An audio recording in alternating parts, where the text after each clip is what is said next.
ಅದೆಷ್ಟೋ ಸಿಹಿ ಹಾಗೂ ಕಹಿ ಘಟನೆಗಳ ನಡುವೆ 2024ನೇ ವರ್ಷಕ್ಕೆ ವಿದಾಯ ಹೇಳಿ ನೂತನ ಸಂವತ್ಸರ 2025ನ್ನು ಅದ್ದೂರಿಯಾಗಿ ಸ್ವಾಗತಿಸಲು ಕುಮಟಾ ಪಟ್ಟಣ ಹಾಗೂ ಗ್ರಾಮೀಣ ಭಾಗದ ಹಳ್ಳಿಗಳು ಸಜ್ಜಾಗಿವೆ. ಕುಮಟಾದಲ್ಲಿರುವ ಬಹುಪಾಲು ರೆಸಾರ್ಟ್ಗಳು, ಹೋಟೆಲ್ಗಳು, ಸಂಘ ಸಂಸ್ಥೆಗಳು, ಹಳ್ಳಿಗರು ಹಾಗೂ ಕುಟುಂಬಗಳು ಹೊಸ ವರ್ಷ ಸ್ವಾಗತಿಸಿಕೊಳ್ಳಲು ವೈವಿಧ್ಯಮಯ ಕಾರ್ಯಕ್ರಮಗಳೊಂದಿಗೆ ಸಿದ್ಧವಾಗಿ ನಿಂತಿವೆ. ಇದೇ ನೆಪದಲ್ಲಿ ಹಳ್ಳಿಗರು ಮೈಕೊರೆಯುವ ಚಳಿಯನ್ನು ಲೆಕ್ಕಿಸದೆ ರಸ್ತೆ, ಮೈದಾನ, ಕ್ರೀಡಾಂಗಣ, ದಿನನಿತ್ಯದ ಅಡ್ಡಗಳಲ್ಲಿ ಬೆಂಕಿ ಉರಿಸಿ ನೃತ್ಯ, ಮೋಜುಮಸ್ತಿಗೆ ಯುವಜನರು ಕಾತರವಾಗಿದ್ದಾರೆ. Panduranga hotel, Sanman, Sukhsagar, Varada, Green Gate, Anupama ಸೇರಿದಂತೆ ಕೆಲ ಹೋಟೆಲ್ಗಳಲ್ಲಿ ಈಗಾಗಲೇ ಪ್ರವಾಸಿಗರ ದಂಡು ಆಗಮಿಸುತ್ತಿದೆ. ತಾಲೂಕಿನ ಪ್ರಮುಖ ರೆಸಾರ್ಟ್ಗಳಾದ ಬಾಡದ ಗಮ್ಯಂ, ಕುರ್ಮಾ, ವೈಭವ್ಗಳಲ್ಲಿ ಪ್ರವಾಸಿಗರು ಹೆಚ್ಚಿನ ಸಂಖ್ಯೆಯಲ್ಲಿ ಆಗಮಿಸುತ್ತಿದ್ದಾರೆ.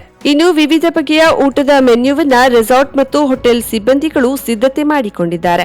ವರ್ಷಾಂತ್ಯದ ಸಂಭ್ರಮಾಚರಣೆಗಾಗಿ ಡಿಸೆಂಬರ್ 31ರಂದು ಅಲ್ಲಲ್ಲಿ ಸಣ್ಣಪುಟ್ಟ ಕಾರ್ಯಕ್ರಮ ಆಯೋಜಿಸಲಾಗಿದೆ. ರೆಸಾರ್ಟ್ಗಳು, ಹೋಮ್ ಸ್ಟೇಗಳಲ್ಲಿ ನೂರಾರು ಪ್ರವಾಸಿಗರು ಹೆಚ್ಚು ಮಂದಿ ನೋಂದಣಿ ಮಾಡಿಸಿಕೊಂಡಿರುವ ಬಗ್ಗೆ ಮಾಹಿತಿ ಇದೆ. ವರ್ಷಾಂತ್ಯದ ಸಂಭ್ರಮಕ್ಕೆ ಈ ಬಾರಿ ಹೆಚ್ಚಿನ ಪ್ರಮಾಣದಲ್ಲಿ ಮದ್ಯ ಮಾರಾಟವಾಗುವ ಸಾಧ್ಯತೆ ಇದೆ.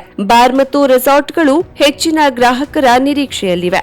ಸಂಭ್ರಮಾಚರಣೆ ಹಿನ್ನೆಲೆಯಲ್ಲಿ ಬಾರ್ಗಳು, ರೆಸ್ಟೋರೆಂಟ್ಗಳು ತಡರಾತ್ರಿವರೆಗೂ ಕಾರ್ಯನಿರ್ವಹಿಸುವ ಸಾಧ್ಯತೆಗಳಿವೆ. ಇನ್ನು ಹೊಸ ವರ್ಷದ ಸಂಭ್ರಮಾಚರಣೆ ಹಿನ್ನೆಲೆಯಲ್ಲಿ ಕುಮಟಾ ಪೊಲೀಸ್ ಇಲಾಖೆ ಮುಂಜಾಗ್ರತಾ ಕ್ರಮವಾಗಿ ತಾಲೂಕಿನ ಸೂಕ್ಷ್ಮ ಪ್ರದೇಶಗಳಲ್ಲಿ ಹದ್ದಿನ ಕಣ್ಣಿಡಲು ಮುಂದಾಗಿದೆ. ಸಂಭ್ರಮಾಚರಣೆ ನೆಪದಲ್ಲಿ ಗಾಂಜಾ, ಮಾದಕ ವಸ್ತುಗಳ ಸೇವನೆ ಮಾಡುವವರ ಮೇಲೂ ಪೊಲೀಸರು ಹದ್ದಿನ ಕಣ್ಣಿಟ್ಟಿದ್ದಾರೆ.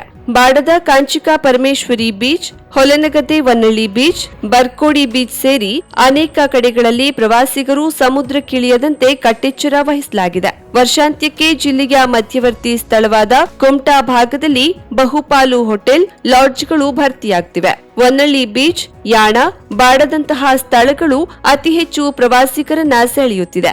ಎಲ್ಲಾ ಪ್ರವಾಸಿ ತಾಣಗಳನ್ನ ಇನ್ನೂ ಹೆಚ್ಚಿನ ರೀತಿಯಲ್ಲಿ ಪ್ರವಾಸಿಗರ ಗಮನ ಸೆಳೆಯುವ ರೀತಿಯಲ್ಲಿ ಅಭಿವೃದ್ಧಿಪಡಿಸಬೇಕೆಂದು ಉದ್ಯಮಿ ಸಂಪತ್ ಕುಮಾರ್ ಕರಾವಳಿ ಮುಂಜಾವು ಡಿಜಿಟಲ್ನೊಂದಿಗೆ ಮಾಹಿತಿ ಹಂಚಿಕೊಂಡಿದ್ದಾರೆ.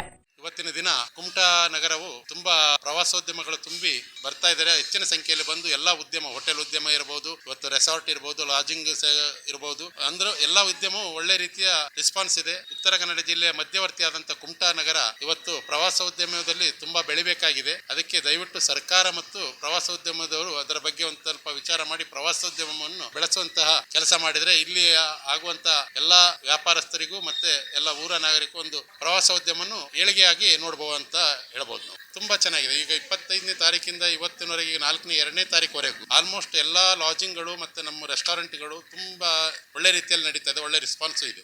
ಈಗ ನಮ್ಮ ರಾಜ್ಯದಿಂದನೂ ಬರ್ತಾ ಇದ್ದಾರೆ, ಹೊರ ರಾಜ್ಯದಿಂದನೂ ಬರ್ತಾ ಇದ್ದಾರೆ. ಆಂಧ್ರ, ತಮಿಳುನಾಡು, ಈ ಕಡೆ ಮೈಸೂರು, ಮಂಡ್ಯ, ಬೆಂಗಳೂರು, ಈ ಕಡೆ ಬಿಜಾಪುರ, ಗುಲ್ಬರ್ಗ, ತಮಿಳುನಾಡು, ಒಟ್ಟು ಎಲ್ಲಾ ಸ್ಟೇಟ್ ಅವರು ಇದ್ದಾರೆ. ಅವರು ಇರುವಂತ ಬಟ್ ನಮ್ಮ ಕುಮಟಾ ಒಳ್ಳೆ ಪ್ರವಾಸೋದ್ಯಮವಾಗಿ ಬೆಳೆಯಲಿಕ್ಕೆ ಯಾವುದೇ ರೀತಿಯ ಅಡೆತಡೆ ಇಲ್ಲ ಅಂತ ಕಾಣುತ್ತೆ. ಯಾಕಂದ್ರೆ ಈಗ ನಮ್ಮಲ್ಲಿ ಹೊನ್ನಳ್ಳಿ ಬೀಚ್ ಇವೆ. ಅದು ಆಕ್ಚುಲಿ ಪ್ರವಾಸೋದ್ಯಮರು ಮನಸ್ಸು ಮಾಡಿದ್ರೆ ಒಳ್ಳೆ ಬೀಚ್ ಅನ್ನೋದಕ್ಕೆ ಪರಿವರ್ತನೆ ಮಾಡಬಹುದು. ತುಂಬಾನೇ ಇದೆ. ಮತ್ತೆ ಬಾಡ ರೂಟ್ ಅಲ್ಲಿ ತುಂಬಾ ರೆಸಾರ್ಟ್ ಗಳಾಗಿದ್ದಾವೆ. ಹಾಗಾಗಿ ಪ್ರವಾಸಿಗರು ಬರುವಂತ ಸೆಳೆಯುವಂತ ಎಲ್ಲದೂ ನಾವು ಕುಮಟಾ ಜನತೆ ಅದನ್ನ ನಾವು ವೆಲ್ಕಮ್ ಮಾಡ್ತೀವಿ, ಅದನ್ನ ಕಾಯ್ತಾ ಇದೀವಿ. ಬಟ್ ಅದೇ ರೀತಿ ಪ್ರವಾಸೋದ್ಯಮ ಒಂದು ಸ್ವಲ್ಪ ಇಂಪ್ರೂವ್ಮೆಂಟ್ ಮಾಡ್ಬೇಕಂತ ಕೇಳ್ತೀವಿ. ಕರಾವಳಿ ಮುಂಜಾವು ಡಿಜಿಟಲ್ ನ್ಯೂಸ್, ಸುಧೀರ್ ಕಡ್ನೀರ್, ಕುಮಟಾ.